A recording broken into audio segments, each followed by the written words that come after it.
దేవునికి మహిమ కలుగునుగాక. హల్లెలూయా, హల్లెలూయా. ముందుగా దేవాది దేవునికి కోట్లాది కృతజ్ఞతాస్తుతులు, మహిమ ఘనత ప్రభావాలు చెల్లించుకుంటున్నాను. ఇక్కడున్న దైవజనులకు మీ అందరికి కూడా పేరు పేరున ప్రత్యేకమైన వందనాలు. ఈరోజు పరిశుద్ధాత్మ దేవుడు మనల్ని ప్రేమించి మనతో మాట్లాడాలని ఆశపడుతున్న సంగతులను 2వ రాజుల గ్రంథము 4వ అధ్యాయము 2వ వచనం నుంచి చూద్దాం. 2వ రాజుల గ్రంథము 4వ అధ్యాయము 2వ వచనం. నా వలన నీకేమి కావలను, నీ ఇంటిలో ఏమి ఉన్నదో అది నాకు తెలియజెప్పు మనను. ప్రవక్తల శిష్యులలో ఒకని భార్య ఎలీషా దగ్గరకు వచ్చి, నీ దాసుడైన నా పెనిమిటి చనిపోయాడయ్యా, అతడు యెహోవా యందు భక్తి గలవాడై ఉండనని నీకు తెలిసే ఉన్నది. ఇప్పుడు అప్పులవాడు నా 2 కుమారులు తనకు దాసులుగా ఉండుటకై వారిని పట్టుకొని పోవుటకు వచ్చినాడయ్యా, ఏం చేయాలో అర్థం కావట్లేదని తన గోడును దైవజనునికి చెప్పుకుంది. అప్పుడు ఆ దైవజనుడు మాట్లాడిన మాటలే ఇవి. ఆ మాటల ద్వారంగానే ఈరోజు పరిశుద్ధాత్మ దేవుడు మనకు ఒక చక్కని పాఠాన్ని నేర్పించాలని ఆశపడుతూ ఉన్నారు.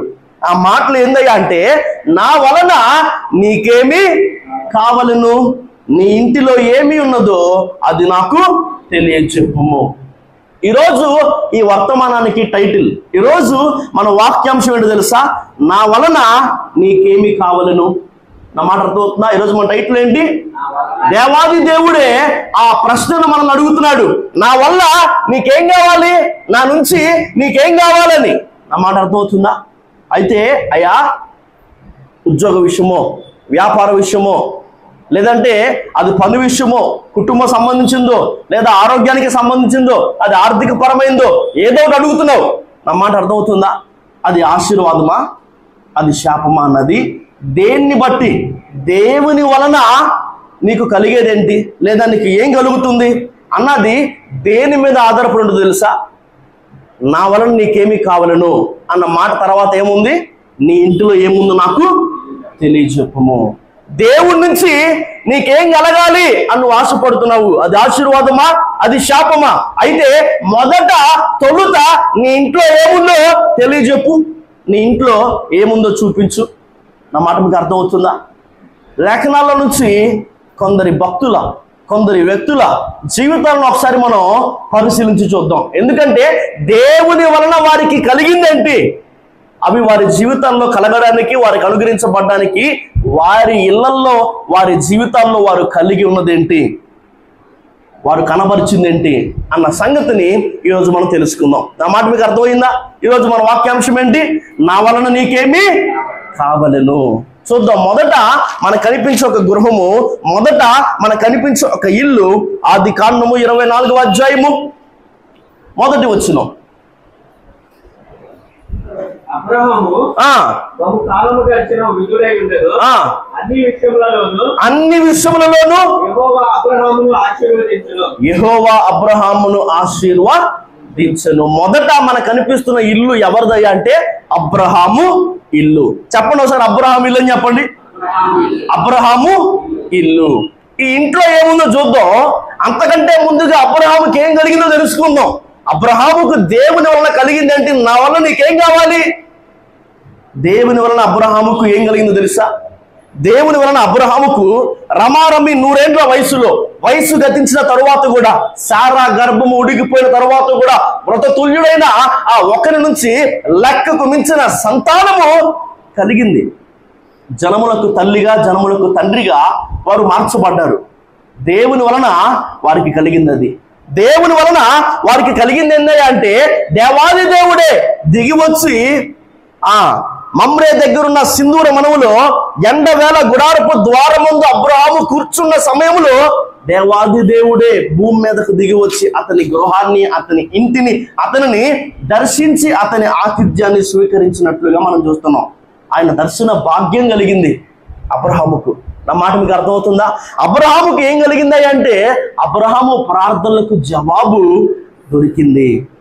ఉదాహరణకి మనం చూస్తే అయ్యా 50 మంది, అయ్యా లేదు 45 మంది, 40 మంది, 30 మంది, 20 మంది, 10 మంది అయినా నీతిమంతులు ఉంటే ఆ పట్టణాన్ని నాశనం చేయకుండా ఉండువా అని దేవాది దేవుడిని అడుగుతున్నాడంట అబ్రహాము. ఎందుకని? లోతు కోసమని. అబ్రహాము మనసెరిగిన దేవుడు, అబ్రహాము మొరవిన్న మనవి ఆలకించిన దేవుడు ఏం చేశాడంటే అదే ఆదికాండం 19వ అధ్యాయం 29లో మనకు కనిపిస్తుంది చక్కని మాట. చూద్దామా?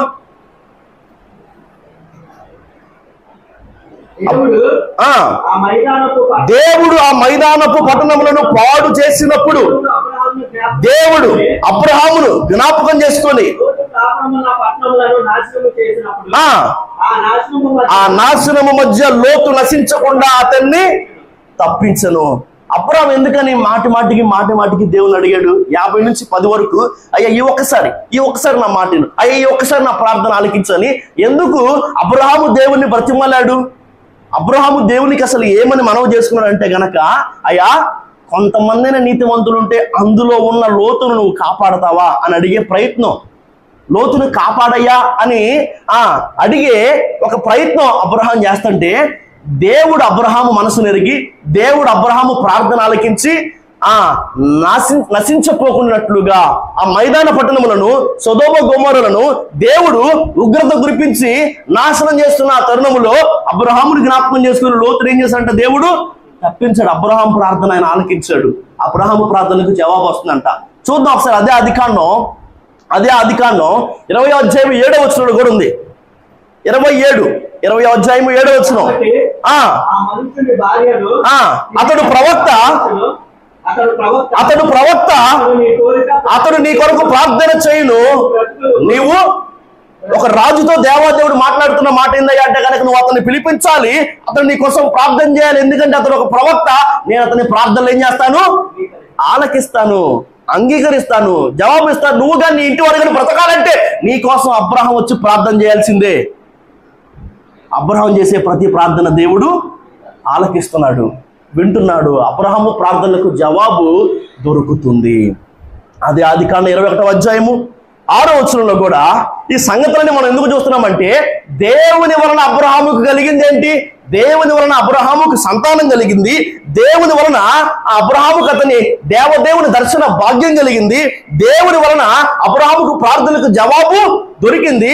దేవుని వలన చూద్దాం. ఆదికాండం 21వ అధ్యాయము 6వ వచనంలో సారా మాట్లాడుతుంది, దేవుడు నాకు నవ్వు. దేవుని వలన వారికి ఏం కలిగిందంట? నవ్వు, సంతోషము, ఆనందము కలిగింది. నా వలన నీకేమి కావాలను? దేవుని వలన వారికి ఆనందము, సంతోషము కలిగిందంట.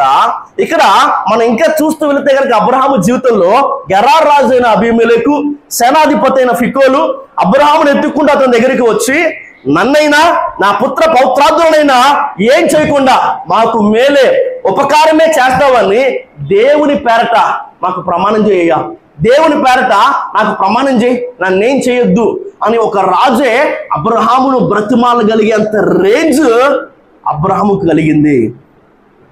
ఆ మాట మీకు అర్థమవుతుందా? మొట్టమొదటి మనం చదివిన ఆ మాటలో ఆదికాండం 24:1 అబ్రహాముకు దేవుని వలన కలిగింది ఏందయ్యా అంటే అన్ని విషయములలో ఆశీర్వాదము దేవుని వలన అబ్రహాముకు కలిగింది. అలాగే కలగడానికి గల కారణం ఏంటంటే నా వలన నీకేమి కావాలను, నీ ఇంటిలో ఏమున్నదో నాకు తెలియపరచుము.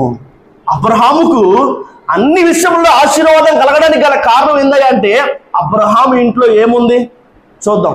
అబ్రహాము ఇంట్లో, అబ్రహాము జీవితంలో ఏముందయ్యా అంటే ఆదికాండం 22వ అధ్యాయం 12వ వచనం.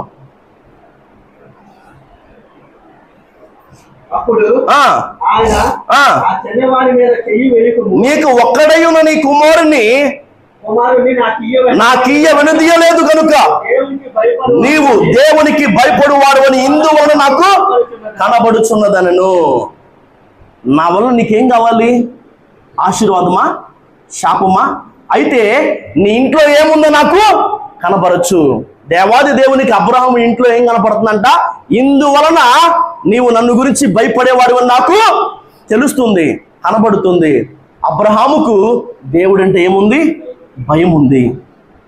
అందుకే 100 వయసులో లేక పుట్టిన ఆ ఒక్క కుమారుని నాకు ఇస్తామని దేవుడు అబ్రహామును పరిశోధించినప్పుడు వెనుదీయకుండా ఆ ఒక్కగానొక్క కొడుకును కూడా ఆయనకి ఇవ్వడానికి ఇష్టపడ్డాడంట, సిద్ధపడ్డాడంట. అందుకే దేవుడు మాట్లాడుతున్న మాట, నీకు ఒక్కగానొక్క కుమారుని నువ్వు నాకు వెనుదీయలేదు గనక నువ్వు దేవునికి భయపడు వాడవని ఇందువల్ల నాకు కనబడుతున్నది. దేవుని అందలి భయం అబ్రహాము జీవితంలో కనిపించిందంట. అబ్రహాము ఇంట్లో దేవుని భయం ఉంది. తర్వాత చూద్దాం, అదే ఆదికాండం 17వ అధ్యాయం 27వ వచనం. అతని ఇంట పుట్టిన వారును అన్యుని యొద్ద వెండితో కొనబడిన వారును అతని ఇంటిలోని పురుషులందరూ అతనితో కూడా సున్నతి పొందిరి. అబ్రహాము ఇంట్లో ఉన్న వాళ్ళందరూ కూడా సున్నతి పొందారంట. దానికి కారణం ఏందయ్యా అంటే, నీ ఇంట పుట్టిన వాడును నీ వెండితో కొనబడిన వాడును తప్పక సున్నతి పొందవలను, సున్నతి పొందని వాడు నా నిబంధనను మీరి ఉన్నాడని అబ్రహాముతో దేవుడు చెప్పాడు. నేను మీకు దేవుడినై ఉండినట్లు మీకు నాకు మధ్య ఉన్న నిత్య నిబంధనకు సూచనగా మీరు సున్నతి పొందాలన్న దేవుని మాటకు, దేవుని ఆజ్ఞకు అబ్రహాము లోబడ్డాడు. దైవ భక్తి కలిగిన వాడు అబ్రహాము. నా వలన నీకేమి కావాలి? దేవుని వలన అబ్రహాముకు అన్ని విషయంలో ఆశీర్వాదం కలిగిందంట. దానికి కారణం అబ్రహాము జీవితంలో, అబ్రహాము కుటుంబంలో, అబ్రహాము ఇంట్లో, అబ్రహాము ఒంట్లో ఏం కనపడుతుంది? ఏముంది? దేవుని అందరి భయభక్తులు. నా మాట మీకు అర్థమవుతుందా? అయితే దేవుని వలన నీకు కూడా ఆశీర్వాదం కావాలా? దేవుని నుంచి నువ్వు కూడా ఆశీర్వాదాన్ని పొందాలని ఆశపడుతున్నావా? అయితే నీ ఇంట్లో ఏముందో చూపించు. అయితే నీ ఇంట్లో ఏముందో కనపరచు. నీ ఇంట్లో ఏముందో తెలియజెప్పు. అబ్రహాము ఇంట్లో దేవుని అందరి భయభక్తులు ఉన్నాయి. అందుకే నువ్వు దేవునికి భయపడు వాడవని ఇందువల్ల నాకు కనబడుతుంది అని దేవుడు చెప్పాడు. దేవుడు ఏదైతే చేయమన్నాడో, ఏదైతే నీకు నాకు మధ్య నేను మీకు దేవుడినై ఉన్నట్లుగా నీకు నీ తర్వాత తరాలకి నేను దేవునిగా ఉండినట్లుగా నీకు నాకు మధ్య, మీకు నాకు మధ్య నిత్య నిబంధనకు సూచనగా సున్నతి ఉండాలి, ఆ సున్నతి మీరు పొందాలి అని చెప్తే అబ్రహాము వెండితో కొన్న దాసులు, అబ్రహాము ఇంట్లో ఉన్న వారందరూ సున్నతి పొందారంట. దైవ భక్తి కలిగిన వాడు, దేవుడు అంటే భయం ఉన్నవాడు, దేవుని అందరి భయభక్తులు ఆ ఇంట్లో ఉన్నాయి కాబట్టి దేవుని వలన వారికి ఆశీర్వాదము కలిగింది. అన్ని విషయంలో ఆశీర్వాదము కలిగింది. మొదటిది మనం చూసిన ఇల్లు ఎవరిది? అబ్రహాము ఇల్లు. రెండవ ఇంటిని చూద్దాం. ఆదికాండము 39వ అధ్యాయము 5వ వచనం.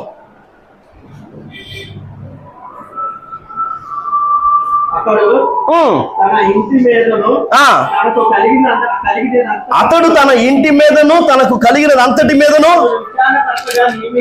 అతన్ని విచారణకర్తగా నియమించిన కాలము మొదలుకొని యెహోవా యోసేపు నిమిత్తము ఆ ఐగుప్తీని ఇంటిని ఆశీర్వదించెను. యెహోవా ఆశీర్వాదము ఇంటిలోనేమి పొలములోనేమి అతనికి కలిగిన సమస్తము మీదను, ఇంటిలో పొలములో కలిగిన అంతటిలో ఆశీర్వాదం. అది పనైనా, వ్యాపారమైన, ఉద్యోగమైన, తలపెట్టిన ప్రతి పనిలో దీవెన. ఎందుకు? పోతిఫరు జీవితంలో కనిపిస్తుంది. అది మొదట మనం చూసింది అబ్రహాము ఇల్లు. రెండవదిగా మనం చూస్తుంది పోతిఫరు ఇల్లు. ఈ పోతిఫరు ఎవరయ్యా అంటే గనక ఐగుప్తులో ఫరో దగ్గర పనిచేసే ఒక ఉద్యోగస్తుడు. ఈ ఉద్యోగస్తునికి దేవుని వలన కలిగిందని తెలుసా? దేవుని వల్ల ఏం కలిగింది? అక్కడ ఏం రాయబడి ఉంది? యెహోవా ఆశీర్వాదము ఇంటిలోనేమి పొలములోనేమి అతనికి కలిగిన సమస్తము మీద ఉండెను. మొదటేమో అబ్రహాం ఇంటిని మనం చూస్తే అబ్రహాముకు కలిగింది, అతనికి కలిగిన అంతటికి అన్ని విషయములలో ఆశీర్వాదం అబ్రహాం కలిగిందంట.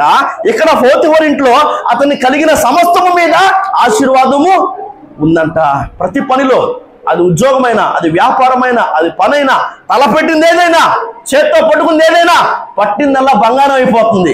ఎందుకయ్యా అంటే గనక నా వలన నీకేం కావాలను? ఆశీర్వాదమా, శాపమా? అయితే నీ ఇంట్లో ఏముందో నాకు తెలియజెప్పుము. ఈ పోతిఫరు ఇంట్లో ఎవరున్నారయ్యా అంటే ఎవరున్నారు? యోసేపు ఉన్నాడు. ఈ యోసేపు ఎలాంటి వాడయ్య అంటే గనక, ఈ యోసేపు నేనెట్లు ఇంత ఘోరమైన దుష్కార్యము చేసి దేవునికి విరోధముగా పాపాన్ని కట్టుకుంటానని చెప్పినాడు. ఇదే యజమాని భార్య, ఎవరు లేరు, ఎవరు తెలుసుకోలేరు కూడా, పాపం చేద్దామని పదే పదే పదే పదే ప్రేరేపిస్తుంటే ఆ వ్యక్తి యోసేపు పోతిఫరు భార్యతో చెప్పిన మాట ఏందంటే గనక, నా యజమానుడు ఒక్క నిన్ను తప్ప ఇంట్లో ఉన్న వాటన్నిటిని నాకు అప్పగించాడు. అసలు ఇంట్లో ఏముందో ఏం లేదో లెక్క కూడా తెలియదు. నన్ను అంతగా నమ్మి ఈ ఇంటిని నాకు అప్పచెప్తే, ఈ ఇంటి పైన విచారణకర్తగా నన్ను ఉంచితే, నా యజమాన్ని మోసం చేసి, అన్నిటికంటే ముఖ్యంగా నా దేవుణ్ణి బాధ పెట్టే ఇంత ఘోరమైన దుష్కార్యాన్ని నేను ఎలా చేస్తాను, ఆయనకి వ్యతిరేకంగా ఎలా ప్రవర్తిస్తానని చెప్పినోడు పాపం చేయమని పదే పదే ప్రేరేపిస్తూ తన వస్త్రాన్ని పట్టుకొని లాగితే అక్కడ నుంచి పాపానికి దూరంగా పారిపోయినాడు. అంత మాత్రమే కాదు, ఒకసారి ఆదికాండం 50:20 చూద్దామా? ఆదికాండం 50:20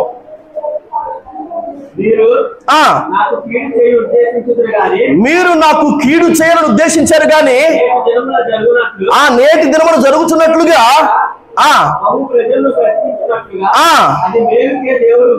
అది మేలుకే దేవుడు ఉద్దేశించాడు. సాధారణంగా మనం ఏ పరిస్థితుల్లో కూడా కష్టాల్లో, శ్రమల్లో, ఇబ్బందుల్లో, ఇరుకుల్లో, అవమానాల్లో, అది ఎలాంటి పరిస్థితి అయినా కానీ దేవుణ్ణి విడిచిపెట్టకుండా ఆయన్ని హత్తుకునే ఉన్నవాడు అని అడగంగానే మనం ఎవరి పేరు చెప్తాం?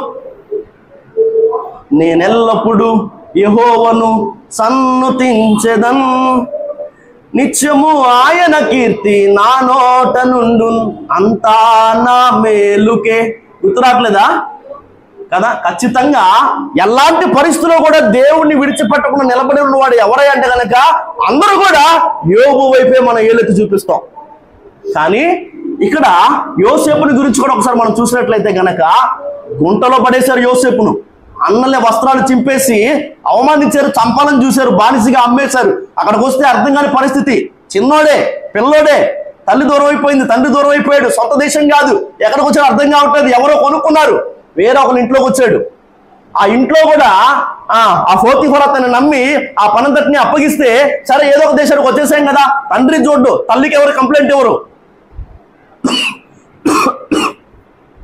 ఒకవేళ ఆ యజమానులు అడిగినట్టుగా పాపం చేసినా కానీ బహుశా యోసేపుకి అక్కడ నష్టం కలిగేదే లేదు. నేను అంటుంది కంటికి కనిపించడానికి తల్లిదండ్రులకి ఎవరు చెప్పరు, తిట్టడానికి కొట్టడానికి ఎవరు లేరు, ఎందుకంటే ఆ ఇంట్లో అతనే పై స్థాయిలో ఉన్నాడు. కానీ అలాంటి ఒక పరిస్థితులు అయినా కానీ, అక్కడి నుంచి చెరసాల్లో వేసినా కానీ, ఎన్ని కష్టాలు, ఎన్ని ఇబ్బందులు, ఎన్ని శోధనలు, ఎన్ని శ్రమలు, ఎన్ని అవమానములు, ఎన్ని తిరస్కారములు అతని జీవితంలో ఎదురైనా కానీ యోసేపు మాత్రం దేవుణ్ణి పట్టుకొనే ఉన్నాడు, దేవుణ్ణి వదిలిపెట్టలేదంట. అందుకే మాట్లాడుతున్నా, అన్న మీరందరూ నాకు కీడు చేయాలని చూశారు కానీ వాటన్నింటినీ దేవుడు నా మేలుకే ఉద్దేశించాడన్నా అని ఒక మాట మాట్లాడుతున్నాను. నా మాట అర్థమవుతుందా? ఆ మాట మీకు అర్థమవుతుందా? ఎలాంటి పరిస్థితులు అయినా కానీ దేవుని విడిచిపెట్టని, దేవుని అందరి భయభక్తులు కలిగిన వాడైనా యోసేపుకి దేవుని మూలముగా కలిగిందని తెలుసా? యోసేపు లాంటి ఒక భక్తిపరుడు పోతిఫరు ఇంట్లో ఉండడాన్ని బట్టి పోతిఫరు కలిగిందని తెలుసా? అతనికి కలిగిన దానంతటి మీద, అతనికి కలిగిన సమస్తం మీద ఆ దేవుని ఆశీర్వాదం ఉందంట. ఈ అబ్రహాము జీవితాన్ని మనం చూసినప్పుడు అన్ని విషయంలో ఆశీర్వాదం అబ్రహాము జీవితంలో చూస్తున్నాము. పోతిఫరు ఇంట్లో మనం ఏం చూస్తున్నామంటే గనక కలిగిన సమస్తం మీద ఆశీర్వాదం ఉండడం మనం చూస్తున్నాము. ఈరోజు ఈ రాత్రి అలాంటి వారు ఎవరైనా మీ ఇంట్లో ఉన్నారా? నా వల్ల నీకేం కావాలి? ఆశీర్వాదమా? అయితే మీ ఇంట్లో ఏముందో నాకు చూపించని దేవుడు అడుగుతున్నాడు. మీ ఇంట్లో అలాంటి భక్తి కలిగిన వారు ఉన్నారా? యోసేపు లాంటి భక్తి కలిగిన వారు, పాపాన్ని నశించుకునేవారు, పాపానికి దూరంగా పారిపోయేవారు, దేవునికి భయపడేవారు, ఏ పరిస్థితుల్లో కూడా దేవుని విడిచిపెట్టిన వారు, స్థిరమైన భక్తి చేయగలిగిన వారు మీ ఇంట్లో ఉన్నారా? నీ ఇంట్లో అలాంటి ఒక లక్షణం ఉందా? నా వల్ల నీకేం కావాలి? ఆశీర్వాదమా? అయితే నీ ఇంట్లో ఏముందో నాకు తెలియజెప్పుము. ఉందా? నీ ఒంట్లో అలాంటి ఒక లక్షణం ఉందా? నీ జీవితంలో, నీ గుడారంలో అలాంటి ఒక లక్షణం ఉందా? దేవుని అందరి భయభక్తులు కలిగిన వాడైన యోసేపు పోతిఫరు ఇంట్లో ఉన్నాడు కాబట్టి అతనికి కలిగిన సమస్తం మీద దేవుని ఆశీర్వాదం నిలిచి ఉందంట.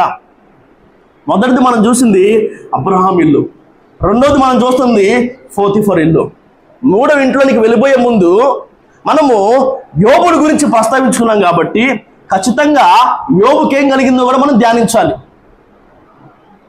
దేవుడు యోబును మొదట ఆశీర్వదించినంతకంటే మరి అధికముగా అతన్ని ఆశీర్వదించిన అన్న మాట లేఖనాల్లో మనకు కనిపిస్తుంది. 14,000 గొర్రెలు, 6,000 ఒంటెలు, 1000 జతల ఎడ్లు, 1000 ఆడగాడిదలు, 7 కుమారులు, 3 కుమార్తెలు, 4 తరములను చూసేంత ఆయుష్, ఆరోగ్యం. యోబుకు దేవుని వల్ల ఏం కలిగిందయ్యా అంటే గనక మొదట కలిగినంతకంటే మరి అధికమైన ఆశీర్వాదము, 2 అంతల ఆశీర్వాదం యోబు కలిగింది. దానికి కారణం యోబు ఇంట్లో ఏముంది? యోబు గ్రంథం 1వ అధ్యాయము 1వ వచనం అందరికి బాగా పరిచయం ఉన్న మాట చూసుకుని ముందుకెళ్దాం. ఊజు దేశమునందు యోబు అని ఒక మనుషుడు ఉన్నాడు. అతడు యథార్థవర్తనుడు, న్యాయవంతుడునై దేవుని యందు ఏం కలిగి ఉన్నాడు? భయభక్తులు కలిగి చెడుతనమును విసర్జించిన వాడు. అబ్రహాము ఇంట్లో ఏముంది? దేవుని అందలి భయభక్తులు. పోతిఫర్ ఇంట్లో ఎవరున్నారు? దేవుని అందలి భయభక్తులు కలిగిన వాడైన యోసేపు. యోబు ఇంట్లో ఏముంది? దేవుని యందు భయభక్తులు. మూడవనిగా చూద్దాం, మూడో ఇల్లు 2 సమూయేలు గ్రంథం 6వ అధ్యాయము 11వ వచనం చూద్దాం. 2 సమూయేలు గ్రంథం 6వ అధ్యాయం 11వ వచనం. యెహోవా మందసము 3 నెలలు గిత్తీయుడగు ఒబేదెదోము ఇంటిలో ఉండగా యెహోవా ఒబేదెదోమును అతని ఇంటి వారందరినీ ఆశీర్వదించను. దేవుని వలన ఒబేదెదోముకు కలిగింది ఏందయ్యా అంటే గనక మొదట అబ్రహాముకి ఏం కలిగింది? అన్ని విషయముల్లో ఆశీర్వాదం కలిగింది. తర్వాత పోతిఫరుకి ఏం కలిగింది? ఆ సమస్తము కలిగిన సమస్తం మీద ఆశీర్వాదం నిలిచి ఉంది. మూడవదిగా ఒబేదెదోముకు దేవుని మూలముగా దేవుని వలన కలిగింది అంటే అక్కడ రాయబడిన మాట ఏంటి? యెహోవా మందసము 3 నెలలు గిత్తీయుడగు ఒబేదెదోము ఇంటిలో ఉండగా యెహోవా ఒబేదెదోమును తన ఇంటి వారందరూ కూడా ఆశీర్వదించబడ్డారంట. ఇంటి వారందరికీ కూడా, ఒక్కడికే కాదు, ఒబేదెదోముకు తన ఇంట్లో ఉన్న వారందరికీ కూడా ఆశీర్వాదము దేవుని మూలముగా కలిగిందంట. నా వల్ల నీకేం కావాలను? ఆశీర్వాదమా, శాపమా? ఏదైనా నీ ఇంట్లో ఏముందో నాకు తెలియచెప్పుము. ఒబేదెదోము ఇంట్లో ఏముంది? పెద్దగా ఒబేదెదోము ఇంట్లో దేవుని మందసం ఉందంట.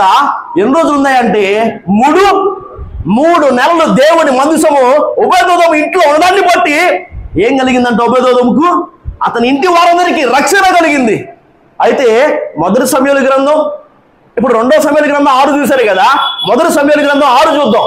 1వ వచనం. యెహోవా మందసము 7 నెలలు ఫిలిష్తీయుల దేశమందు ఉండిన తర్వాత చాలు 7 నెలలు ఫిలిష్తీయుల దేశమందు ఉందంట. 3 నెలలు యెహోవా మందసము ఒబేదెదోము ఇంటిలో ఉండడాన్ని బట్టి అతని ఇంటి వారందరికీ ఆశీర్వాదం కలిగింది. అయితే 3 నెలల కంటే డబుల్, ఇంకా 7 నెలలు ఫిలిష్తీయుల దేశములో మందసం ఉందంట. వారికి ఇంకెంత ఆశీర్వాదం కలగాలి? అవునా కాదా? కానీ వారికి ఆశీర్వాదం కలిగినట్టుగా మనం చూడట్లేదు. ఎందుకయ్యా అంటే ఇదే మందసాన్ని దగ్గరగా 30,000 మంది ఇశ్రాయేలీయులను హతము చేసి ఫిలిష్తీయులు మందసాన్ని పట్టుకొని పోయి వారి దేవత గుడిలో, దాగోను గుడిలో పెట్టారంట. పెట్టి ఆ దాగోను దేవత విగ్రహం ముందు పెట్టి మరుసటి రోజు వారు వచ్చి చూసేసరికి మందసం ఎదుట, దేవుని మందసం ఎదుట ఆ దాగోను విగ్రహం ఏమైందంట? బోర్లా పడుందంట. ఇదేంట్రా విగ్రహం ఇలా పడిపోయింది, మన దేవత బొమ్మ ఇలా పడిపోయిందని లేపారంట. లేపి దాని స్థానంలో నిలిచోబెట్టి వెళ్ళిపోయారంట. తర్వాత రోజు మళ్ళీ చూసేసరికి దాని తల, దాని 2 అరచేతులు తెగవేయబడి గుమ్మం దగ్గర పడేయబడి ఉందంట. ఒట్టి మొండం మాత్రమే మిగిలి అది కూడా బోర్లా పడిందంట. వారికి ఏం అర్థం కాల, భయం వేసింది. ఇక ఆ దేవతను పూజించే వాళ్ళు కానీ, ఆ దేవతకు యాజకత్వం చేయడానికి నియమించబడిన ఈ పూజ చేస్తారు కదా, వాళ్ళు ఏదని పిలుచుకుందాం, వారు కానీ ఇక ఆ గుడిలోనికి రావడం మానేశారంట. ఆ గుడి ఉన్న ఏరియా ఎక్కడయ్యా అంటే కనుక ఆ గుడి ఉన్న ప్రాంతము అష్డోదు అనే ఒక పట్టణములో, ఒక ప్రాంతములో ఆ గుడి ఉందంట. ఎప్పుడైతే వారి దేవత తల, 2 చేతులు తెగవేయబడి ఉన్నాయో దాన్ని వాళ్ళు చూశారో, దేవుని శక్తిని గమనించిన వాళ్ళు ఇంకా ఆ గుడికి వెళ్ళడం మానేశారంట. అయితే ఆ అష్డోద్ అనే ప్రాంతములో ఉన్న వారందరికీ గడ్డల చేత, గడ్డల రోగము చేత దేవుడు వారిని మొత్తగా వారు ఏం చేశారంటే గనక ఇంకా దేవుడి మందసం ఇక్కడ ఉండడానికి వీలేదని అక్కడి నుంచి గాతుకు తీసుకుని వెళ్ళారంట. అష్టోదు నుంచి ఎప్పుడైతే దేవుడి మందసాన్ని గాతుకు తీసుకొని వచ్చారో అక్కడ ఆ గాతులో ఉన్న పిల్లలకేమి పెద్దలకేమి రహస్య స్థానముల యందు గడ్డలు వచ్చాయంట. గడ్డల చేత మొత్తపడ్డారంట. అక్కడ కూడా చాలా మంది చనిపోయారంట. అమ్మో, ఇది ఇక్కడ ఉండడానికి వీలేదని చెప్పని అక్కడ నుంచి దాన్ని ఎక్కువకి తీసుకెళ్లే ప్రయత్నం చేస్తే అక్కడి వారు, ఆ ఊరి వారు ఇక్కడికి దాన్ని ఎందుకు తీసుకొచ్చారని మరణ భయము చేత కేకలు వేస్తారంట. మేము చనిపోవాలని, మమ్మల్ని చంపాలని దాన్ని ఇక్కడికి తీసుకొని వచ్చారా అని వారు మరణ భయం చేత వేసిన కేకలు ఆకాశాన్ని అంటే అన్నమాట అక్కడ రాయబడి ఉంది. అయితే ఇంకేం చేశారు అంటే కనుక పెద్దలు, ఫిలిష్తీయుల సర్దార్లు అందరూ కూడా పలుక్కొని ఇక ఈ మందసం ఇక్కడ ఉండడానికి వీలు లేదు. దేవుని హస్తము, ఇశ్రాయేలు దేవుని హస్తం మన మీద భారంగా ఉంది, ఏం చేయాలరా అని చెప్పని వాళ్ళు ఆలోచించుకొని వాళ్ళు చేసిన పని ఏంటి అంటే క్రొత్త బండి ఒకదాన్ని చేయించారంట. కాడి మోయని పాడి ఆవులను 2 తెచ్చి ఆ బండి కట్టారు. ఆ బండి మీద మందసాన్ని ఉంచారు. అపరార్థమైన అర్పణగా 5 బంగారు గడ్డల రూపములను, 5 బంగారు పందుకొక్కులను చేయించి ఆ బంగారు వస్తువులను కూడా ఒక పెట్టెలో ఉంచి ఆ బండి మీద మందసం పక్కన పెట్టారంట. పెట్టి ఇక ఆ బండి వదిలేశారు. ఆ బండి వదిలేస్తే ఇక ఆ బండి పరిగెత్తు ఉంది. వెనకాలే ఫిలిష్తీయుల సర్దారులు కూడా దాన్ని వెంబడించారు. వారి దేశపు సరిహద్దులు దాటేంత వరకు కూడా ఫిలిష్తీయుల సర్దారులు దాన్ని వెనకాలే ఉండి చూసి ఎప్పుడైతే వారి దేశాన్ని ఆ బండి దాటిందో, ఎప్పుడైతే మందసము వారి దేశపు సరిహద్దులు దాటి వెళ్ళిందో అప్పుడు వారు సంతోషించారంట. ఆ మాట అర్థమవుతుందా? ఈ మాటలని మీకు ఎందుకు చెప్పాలనుకున్నా, ఉభయదోదం ఇంట్లో మందసం ఎన్ని రోజులు ఉంది? 3 నెలలు ఉంది. 3 నెలలు ఉభయదోదం ఇంటిలో మందసం ఉండడాన్ని బట్టి అతని ఇంటి వారందరూ ఆశీర్వదించబడ్డారు. ఉభయదోదముకు కలిగింది గొప్ప ఆశీర్వాదం. కానీ 7 నెలలు అదే మందసము ఫిలిష్తీయ దేశంలో ఉండడాన్ని బట్టి వారికి కలిగింది శాపము, వారికి కలిగింది అనారోగ్యము, వారికి కలిగింది మరణము, వారికి కలిగింది తెగులు, వారికి కలిగింది భయము. ఎందుకు? ఏదో నామకే వాస్తిగా దేవుణ్ణి కలిగి ఉన్నామంటే కలిగి ఉన్నాం అన్నట్టుగా నామకార్థంగా ఏదో భక్తి చేస్తే ఆశీర్వాదాలు మీ జీవితంలోనికి రావు. కానీ ఈ ఉభయదోదము ఉన్న 3 నెలలు కూడా క్రమంగా దేవుని అందరి భయభక్తులతో ఆయన్ని సేవించిన వాడు. నా మాట మీకు అర్థమవుతుందా? 3 నెలలు ఉంది, వీళ్ళ దగ్గర 7 నెలలు ఉంది. 3 నెలలకే వీళ్ళకి ఇంత గొప్ప ఆశీర్వాదం వస్తే 7 నెలలకి వాళ్ళకి ఇంకెంత పెద్ద ఆశీర్వాదం రావాలి. కానీ రాలేదు. మందసం మా దగ్గర ఉందిరా అని వారు పేరు మాత్రమే చెప్పుకుంటారు. కానీ దేవుణ్ణి కలిగి జీవించిన వారమని వారు కేవలం చెప్పుకుంటారేమో కానీ, మేము కూడా క్రైస్తవులమని కేవలం పిలువబడుతున్నారేమో కానీ నిజమైన భక్తి వారిలో లేదు. దేవుని అందరి భయభక్తులు వారి ఇంట్లో లేవు. అందుకే వారి ఇళ్లలో ఆశీర్వాదం కనపడట్లేదు. వారికి దేవుని మూలముగా ఆశీర్వాదం కలగట్లేదు. నా వలన నీకేం కావాలి? ఆశీర్వాదమా, శాపమా? నీ ఇంట్లో ఏముందో నాకు చూపించు. మొదట అబ్రహాం ఇంటిని చూసాం, తర్వాత పోతీఫర్ ఇంటిని చూసాం, తర్వాత ఉభయదోదం ఇంటిని చూసాం. ఈ మధ్యలో యోబుని జ్ఞాపకం చేసుకున్నాం. అలాగే ఒకసారి మనం పొట్టి జక్కని కూడా జ్ఞాపకం చేసుకోవచ్చు. పొట్టి జక్క ఇంట్లో ఏముంది? రక్షణ, ఆనందం ఉంది. పొట్టి జక్క ఇంట్లో ఏముంది? ఇతడు కూడా అబ్రహాము కుమారుడైన ఆశీర్వాదం ఉంది. అంతేనా? దేవుని వలన ఈ జక్కయ్యకు కలిగింది ఏంటి? అంతవరకు జక్కయ్య తాను జీవించిన జీవన విధానాన్ని బట్టి జక్కయ్య కలిగింది పాపాత్ముడు, పాపి అని ఒక పేరు. కానీ ఇప్పుడు జక్కయ్యకి ఏం కలిగిందంటే ఇతడు కూడా అబ్రహాము కుమారుడైన ఆశీర్వాదము, రక్షణ, ఆనందం జక్కయ్య కలిగింది. దానికి కారణం జక్కయ్య ఇంట్లో ఇప్పుడు ఎవరున్నారు? యేసయ్య ఉన్నారు. నా వల్ల నీకేం కావాలి? అయితే నీ ఇంట్లో ఏముందో నాకు తెలియచెప్పుము.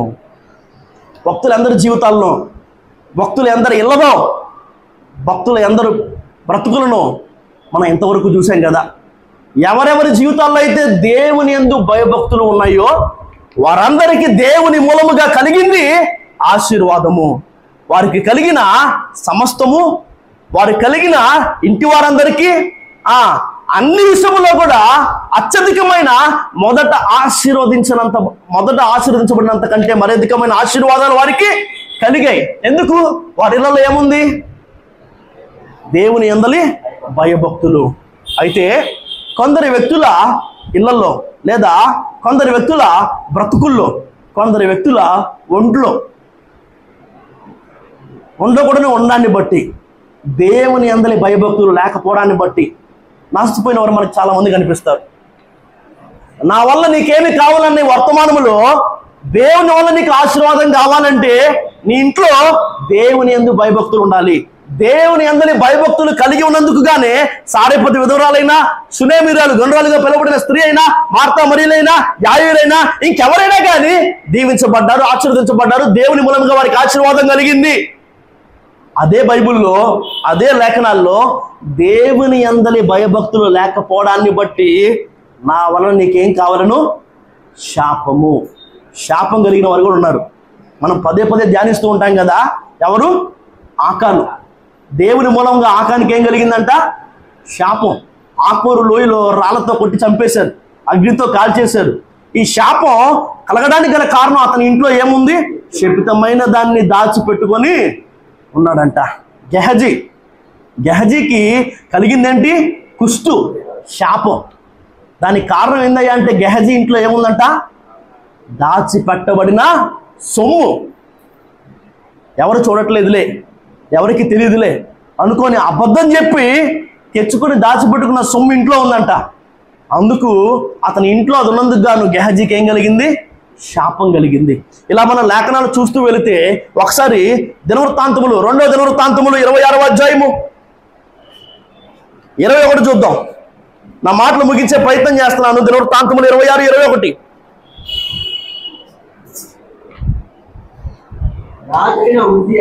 రాజైన ఉజ్జియా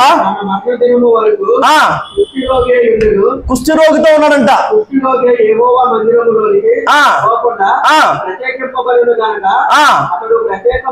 అతడు ప్రత్యేకంగా ఒక ఇంట్లో ఏం చేస్తున్నాడంట? నివసిస్తున్నాడంట. రాజైన ఉజ్జియాకి ఏం కలిగింది? కుష్టు, శాపము. ఎందుకు? ఆ ఇంట్లో ఏముందో తెలుసా? ఉజ్జియా ఒంట్లో ఏముందో తెలుసా? గర్వం, పొగరు. అతడు స్థిరపడిన తర్వాత గర్వించాడు అన్నమాట ఉంది. యాజకులు మాత్రమే చేయాల్సిన పని, నేను రాజుని, నన్ను ఎవరైనా ఆపేదన్న ఉద్దేశంతో వెళ్ళి వాళ్ళ చేతుల నుంచి లాక్కొని ఆ దేవునికి ధూపం వేసే ప్రయత్నం చేశాడు, గర్వించాడు. అందుకు అతనికి ఏం కలిగిందంట?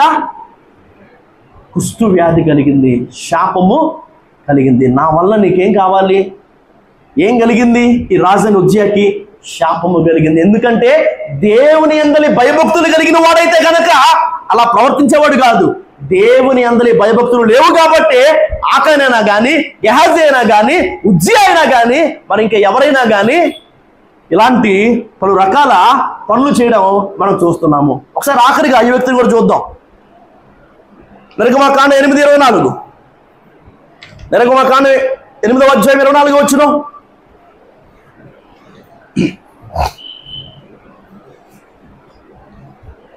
యెహోవా అలాగు చేసెను. బాధకరమైన గుంపులు ఫరో ఇంట్లోనికి అతని సేవకుల ఇంట్లోనికి వచ్చి ఐగుప్తు దేశం అంతా ఏం వ్యాపించాయంట?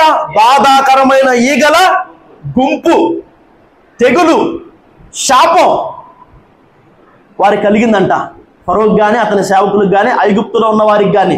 దానికి కారణం ఏందయ్యా అంటే ఐగుప్తు దేశంలో కానీ, ఫరో సేవకుల ఇళ్లలో కానీ, ఫరో ఇంట్లో కానీ దేవుడు అంటే భయం లేదు, దేవుడు అంటే భక్తి లేదు. ఎవరెవరి ఇళ్లలో అయితే దేవుడు అంటే భయభక్తులు ఉన్నాయో వారందరికీ ఆశీర్వాదం కలిగిందంట. ఎవరెవరి ఇళ్లలో అయితే, ఎవరెవరి ఒంట్లో అయితే దేవుని యందు భయభక్తులు లేవో వారందరికీ శాపం కలిగిందంట. ఆదికాండము 20వ అధ్యాయము 18వ వచనాన్ని చూపించిన మాటలు ముగిస్తున్నాను. ఆకాను చూసాం, గెహజీని చూసాం, రాజైన ఉజ్జియాను చూసాం, ఫరోని అతని సేవకులను చూసాం. ఆఖరిగా ఆదికాండం 20వ అధ్యాయం 18వ వచనంలో అబ్రహాము భార్య అయిన శారాను బట్టి దేవుడు అబీమెలెకు ఇంట్లో ప్రతి గర్భాన్ని మూసాడంట. అబీమెలెకు కలిగింది ఏంటి? శాపము. ప్రతి గర్భం ఏమైందంట? మూయబడి ఉంది. ఎందుకయ్యా అంటే, ఎందుకు? వేరొకని భార్య ఆ ఇంట్లో ఉంది. నా వల్ల నీకేం కావాలి? నీ ఇంట్లో ఏముందో నాకు తెలియజెప్పు. అబీమెలెకు ఇంట్లో ఎవరున్నారు? శారా. శారా ఎవరి భార్య? అబ్రహాము భార్య, ఆమె వేరొకని భార్య. దేవుని యందలి భయభక్తులు కలిగిన వారైతే గనక వేరొక భార్యను ఆశించరు. నా మాట అర్థమవుతుందా? ఈ రోజు ఈ వర్తమానం ద్వారంగా దేవాది దేవుడు మనకు నేర్పించాలని ఆశపడుతున్న పాఠం ఒకటే. నా వలన నీకేం కావాలి? ఆశీర్వాదమైనా శాపమైనా. నువ్వేమడుగుతున్నా? ఆశీర్వాదం కావాలంటున్నావా? నువ్వు శాపం వద్దనుకుంటున్నావా? నువ్వేం చేయాలి తెలుసా? నా వలన నీకు ఆశీర్వాదం కలగాలంటే నీ ఇంట్లో నా యందలి భయభక్తులు నువ్వు కనబరచాలి. నీ ఒంట్లో నా యందలి భయభక్తులు నువ్వు కలిగి జీవించాలి. నీకు శాపం వద్దా? అయితే నా యందలి భయభక్తులు లేకుండా బ్రతికేదైతే ఉందో ఈ రాత్రైనా దాన్ని విడిచిపెట్టి నువ్వు నా యందలి భయమును భక్తిని నేర్చుకోవాలి, అరవరుచుకోవాలన్న సంగతిని దేవాది దేవుడు వర్తమానం ద్వారా మనకు నేర్పిస్తున్నాడు. ఈ మాటలు దేవుడు దీవించును గాక. ఆమేన్.